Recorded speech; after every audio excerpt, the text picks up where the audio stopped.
Welcome back, guys. Huge episode, and I'm going to start this on a somber mood this week. Beloved Eels are out. I'm furious. It's fair to say.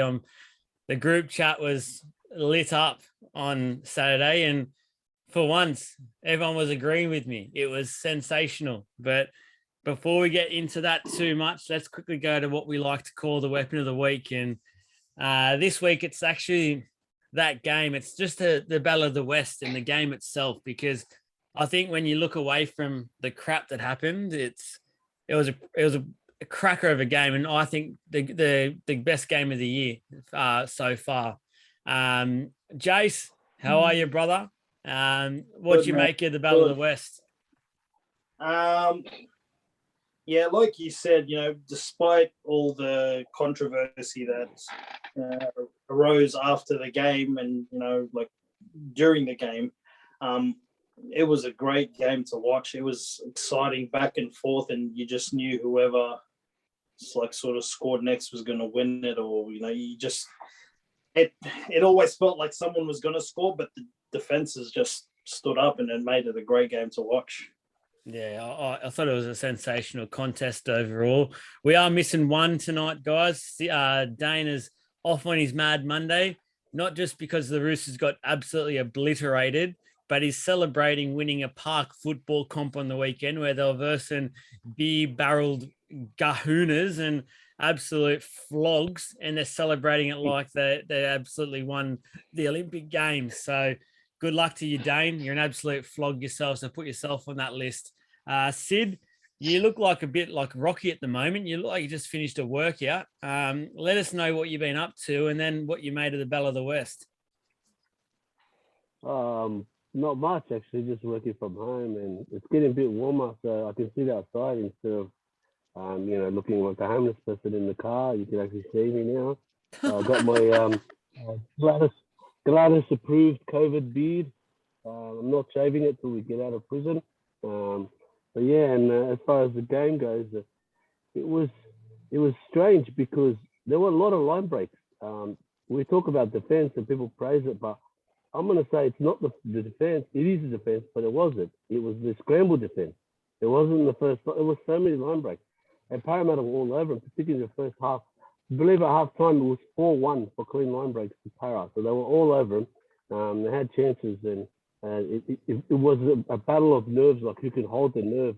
They would play out their set, they'll kick it, then they'll play out their set and they'll kick it. The purists would love it because it was intriguing. You could see the territorial battle swing one way to the other, but the ref ruined it as usual. Thanks for nothing. It's one of those. It's a hard one to. We're going to touch on the negatives in a minute. So, Josh, quickly, I'll get you on board. I feel like we haven't seen you for months. It's like you've just become a new man in this lockdown period. We're going to touch on reasons why you've been a little bit away and haven't been as interested in league, and I can sort of understand that. But I know you watched Saturday night's game. What do you make of the contest as a whole? It was a cracker game, man. It was fast. It was good, but it's just like it's hard not to talk about the negatives for me. Well, you can start us off. You can start us off with the negatives. We're going to go into flog of the week, and this game. So everyone's talking about it was a good game, but it was overshadowed by the referees. And Ashley Klein was the biggest name after that game, not anyone else. He was the biggest player in that game, and that's what killed it for me. It wasn't Penrith's defense. It wasn't Para's defense. It wasn't their attack. It wasn't anything else. It was those missed calls in the crucial part of the game that ripped it for me. I don't want to go on too much of a tangent here. I want to let the boys talk first because I've got a lot of things to say, but I want to see what gets ticked off to cut my time short. Sid, take it away. Then I was going to say you're about to blow your lid. Look, I'll give Jason a run because I said obviously I jumped the gun as usual and I said what I needed to say, and I just think the refs ruled what could have been a great game. It was open, two quality teams, high intensity, line speed, everything. But I'll pass it on to Jason. Yeah, Jace, what do you make of the game? And let me just paint this picture, folks. You've got two tragic Bulldog supporters, and on the night that it happened, I haven't had Josh message me and say, I actually feel for you. And that says a lot when a dog supporter is telling a para supporter he actually feels for him. That shows you the type of contest and what actually happens. So, Jace, where's your head at with this flog of the week? Firstly, I I don't agree with Josh. I don't feel for you because it's happened to the Bulldogs consistently, and because of that, because there's a semi-final, yeah, you're going to hear about it a lot more than you do with a regular season game. For me, look, the Liam Martin head high penalty that gave Penrith the 2 points. Yes, it wasn't much contact. There was contact to the head, and they had to stick to what they called out, like from the start of the year when they started at Magic Round. They've had to be consistent with it. And because of that, the consistency, they made that ruling. Whereas this whole thing with the trainer coming on and calling for the game to stop and all that, look, in the rules that you guys posted, it says that, the trainer can only stop it if a doctor needs to come on the field and examine the player. But here's the thing. All season it's been happening. No doctor has come out to examine a player, but trainers still call for the game to stop. If they cracked down on that in the beginning, like they did with the head high, you guys would have had some clarity, and this shit wouldn't be an issue now when it comes to semi-finals. Because it's a semi, all this stuff gets brought up. There's more scrutiny because it's such an important game, and it really was an important game for both teams. Elimination, winner goes on to play Melbourne for a spot in the grand final. If they, I'll tell you one thing, Jace. Sorry, bro. Sorry to cut you off. But like you said, he's in the semi-final, bro. I had all year to monitor this rule, and they didn't. Why in the semi-final? Why exactly the semi-final? This is what I think. This is why it's wrong. That's why I agree with you, Josh. If they got this shit right from the beginning, like they did with the head high came in at Magic Round, and ever since then they've been consistent with it. This shit here, but it comes out here. This shit comes out here, and the rule comes out. None of us knew that a trainer can only stop the game if a doctor has to go on to examine a player. We just thought if the trainer calls time for the game, the player goes off for 2 minutes. He can't come back on. We didn't know that whole doctor shit. If they outlined that from the beginning and were consistent with it, which trainers have been doing all year, call for the game to stop and no doctors come out, we wouldn't have this issue. It could have been a different outcome to the game. I've said my piece. I'm going to add something to that before you go. Did you remember when Neil Corey got injured? He got his foot tangled and thought he rolled his ankle or his knee when making a tackle, and he was lying down next to the ruck, and the ref didn't stop anything. He was next to the ruck. Somebody could have ran over him and hit up. You know what happened? Coruscant went, oh, no, straight through the gap, and he made a line break. They nearly scored. Look at the difference, man. Yeah, that's on the ref to call. That's understandable. We know the ruling with the referee stopping the game. But the ruling with the trainer stopping the game? Yeah, fair. We're fired up here. It's great. I absolutely love this. This is what this has brought out. And the boys, before I touch on the game, the boys have actually brought up some points that I wanted to bring up as well, is the fact that the whole reason why this Saturday game got blown up to what it was because the NRL has let itself down in this whole year and not dealt with things the way they should have dealt with it at the start. And Jace, you mentioned the high tackle situation for Magic Round. I'd actually say to you that it's become back to how it used to be. So they haven't actually continued that on. That we used to see sin bins for everything. Now it's gone back to where... They're a lot more lenient on the sin bin stuff, but they'll call anything high. Yeah. Understandable. Yeah. But again, the NRL's got some pressure from the fans and the top, and they buckle. So the problem with the NRL at the moment is they're very reactive. They're not proactive with anything that they do at the moment. And this was always going to happen. If people listen to our videos, they know that we've been harping on this for a while now, that the referees are going to impact our team and they're going to send them home in the final series because of the very poor officiating that's been happening all year to every team. I think every team has had one or two absolute clangers, and a few more teams have had a few more issues. But we keep saying it. It seems like every week we're talking about it, and it's like they keep putting it off to the point where they're thinking, yeah, we'll just deal with it at the end of the year, as if this year means nothing anymore. Like this year, there's still a competition there to be won. Well, why don't you sit there and have an emergency meeting when there's 10 weeks before finals and go, we need to get this right here. We need to fix this up and go from there. They haven't done that. So they've destroyed their own product. As a business, I've never seen a business at their big time of year self-destruct as much as what the NRL have done now with their product. The amount of people after this game on Saturday, which arguably was the best game of the year, no one's talking about it. And everyone's talking about how poor the decisions have been. And in the game, I say Penrith got 95% of the rub of the green that game. So yes, I do blame Klein to a certain extent. I'm also blame the bunker and the NRL. But when things like Moses got tackled without the ball twice that night, both once was running through for a kick that was high. We've seen them given a penalty every day of the week. Happened to Penasini as well. Again, no penalty. And we've seen them always get taken back. The bunker has a look at it. For some reason, it's the Panthers. They're getting everything because 2 weeks ago, Cleary had a massive rant about their side not getting anything. So look what's happened. Again, we see coaches go at the refs in their press conferences. 2 weeks later or a week later, they get all the calls. It's happened once again.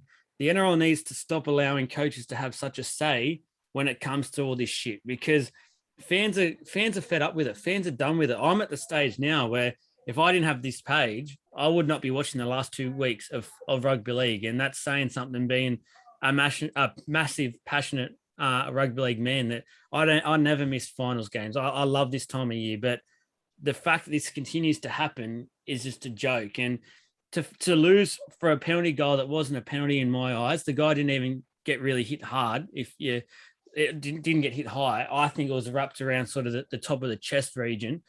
And then to not get our own penalty when Moses was taken out by Luai, he could have easily kicked that 2 points because it would have been down around the 30 meter line or so. Could have easily done that 2 points. Then obviously the trainer side of it, where we had Penrith on the back rows. For mine, we're scoring that set because Penrith are just done. The fact that they got to have a couple minutes break destroyed it and just destroyed the contest. And that's my biggest gripe, that we've just got to the point where this has now lost the whole theatre of what semi-final football is. And we're talking about a referee and the officiating, which has been disastrous all year, and it still has had nothing done to it. Like, as you guys know, the Dogs fans had a few calls go against you for some games. Like, it's happened so many times this year. I just don't get where the game wants to be at anymore. I really don't understand why they keep pushing all this off. It's the business time of year. I really don't get it. Anyone else got anything final to say on this matter? I think we should leave it there, mate. Yeah, don't give them any more attention, mate. Yeah. You're right about the whole reactive, not proactive, and I'm actually surprised that NRL haven't come up with a new rule for the trainer or some shit just for these last 2 weeks. Just quickly as well, on the last little bit with this, they've come out and fined the Panthers $25,000 and suspended the trainer for the rest of the final series. That is an absolute joke. And that in itself is why the NRL continues to have all these issues where coaches and clubs manipulate the rules and twist them to however they want it to be done.